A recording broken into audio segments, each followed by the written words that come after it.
The tragic deaths on Wednesday of 27 people trying to get to the UK by inflatable prompted a flurry of political and diplomatic effort. Something must be done, went up the cry on both sides of the channel.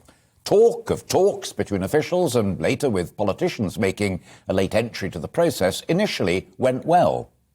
But when the Prime Minister took to Twitter to share with the nation his master plan, and just in time for the first editions of the newspapers, all hell broke loose. To say the French were not amused is to underestimate it at a catastrophic level. Then Boris Johnson wrote a letter to Emmanuel Macron stating the UK's proposals from joint Anglo-French patrols to the beaches of mandatory repatriation, not to Syria or to Iraq, but to France. Now, this would have prompted a fiery debate behind closed doors, but would have got the two sides talking. Not now. Tonight, it has descended into farce. At a press conference earlier this evening, President Macron said, and I quote, "I spoke 2 days ago with Prime Minister Johnson in a serious way. For my part, I continue to do that, as I do with all countries and all leaders." OK, so far so good. But then the bombshell. Quote again, "I am surprised," said Macron, "by methods when they are not serious. We do not communicate from one leader to another on these issues by tweets and letters that we make public. We are not whistleblowers. Come on, come on." He actually said that twice. Well, a little earlier, those softly talks planned for the weekend also hit a rock.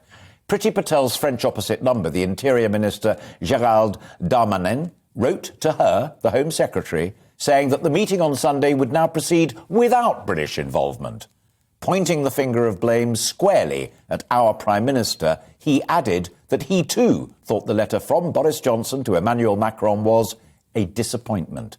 Making it public made it even worse.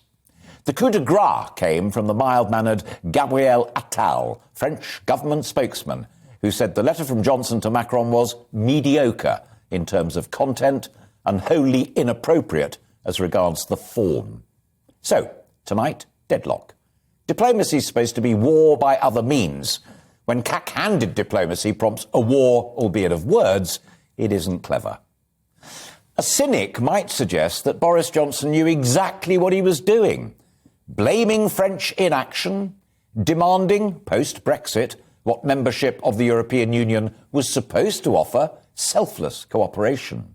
Offer the French British soldiers on their sovereign territory to show the French gendarmerie how to do it, but guaranteeing all along French rejection, and so back to square one. It is all the French's fault.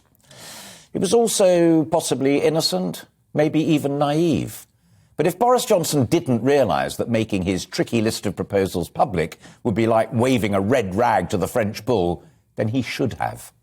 If he did, and did it anyway for domestic political reasons, it is short-sighted and it is dangerous.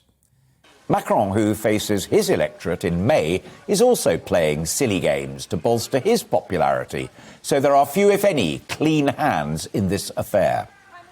As to answers, well, we're told that strategically the solution is to destroy the business model of the people traffickers.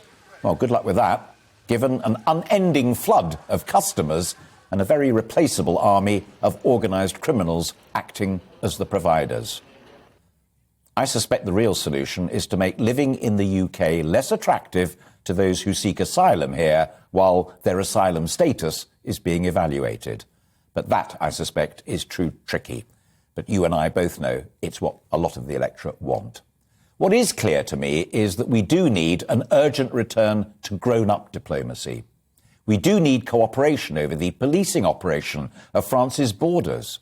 We do need an asylum system that identifies who, that offers a safe haven to those who really are in trouble, but deports those who are clearly economic migrants.